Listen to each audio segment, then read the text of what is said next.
baddaa gammoojjii teettanii oduu daawwachuu jirtan kabajamtootaa fi jaalatamtootteen guyyaa har'aa godina Booranaa aanaa Dubuluqii raanchii Dambala Waacuutti imallee jira. Raanchiin Dambala Waacuu Diriyaa Balloo irraa haga kiiloomeetirii 24 fagaattee argamti. Raanchiin Dambala Waacuu durii kan hundeeffamteen shalaqaa jaatanii ta'uusaa namuun beekaa. Ammoo raanchiin jiru amma maankee jirti. Tajaajilli durii asii kennamaanii bal'inni isii kan durii jiru maal fakkaata? Jiraattota naannoo kanaa kan dubbifni qabna. Daawwanni walitti deebina. Bal'inni isii qarsa dambiitii haga Dambala Waacuu, Boqossaa haga Dambala Qarsaa, dabartee ammoo haga Goompoo Armaana Gooroo Daadaatti jechuudha. Bal'inni isii qarsa dambiitii haga Chaayinaa kan jedhanii Chaayinaa kan yoo dhufte warqara midhaatu akkasumas godhaa malee Dambala baay'ee jechuudha. Qarsa dambii Dambala Waacuu. Armaan Boqossaa, Dambala Qarsaa, Armaan Deemtee, Armaan Goompoo, Armaan Gooroo Daadaa. Durii tajaajila akka kiiloo re'ee, talaalli horii, qusannaa marra horii, horsii sanyii loon Booranaa, bineensota akka keessa jiraachaa ture. Raanchii jalqabaa yaatananii dhaabe. Raanchiin sun immoo akkan qophaa'utti akka duraanii horiillee sanyii loon Booranaallee as jirtu.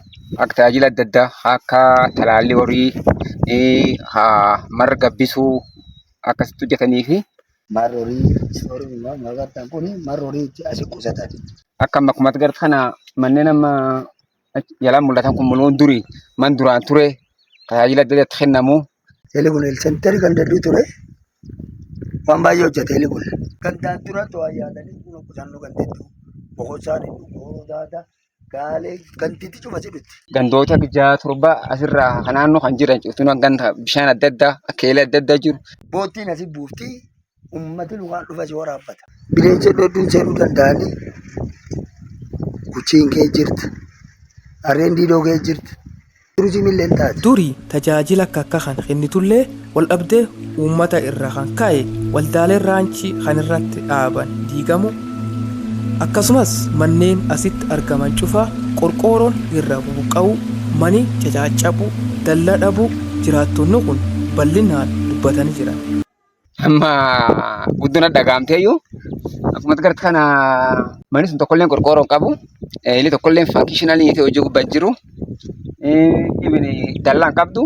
Har'a waan tokko irra hin jiru garoon fayyadu boriilleeftaallee. Wanni sila durii jira. Jedhamuu malte malee baduu malee. Raanchiin durii seera qabdi, aadaa qabdi. Aadaan sun dubbattee uummata irra wal dhabee uummati dhaabee yeroo walda jedhanii irra dhaabanii walda raanchii jedhanii sun dhabame sun diiganii deebanii kashaaba galee diigan.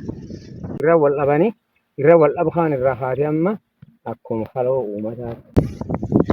Ani dasarra dhageenye jechuudha. Waan turre argee waan dasagarre. Fuulduraaf ammoo akka furmaatatti wanni jiraattoti kun haasanillee hin jirtu. Akkana dhabuu malee uummatuma walaaf dhaaban hojii deemuu qaba. Furmaati baay'ee waan ulfaatti fakkaanne qaamni jiru qaamni mootummaan jira qaamni adda addaa kan ispoonsii nama godhu danda'an jira. Bakki isii hadurii deebisanii agarsiis jirraa.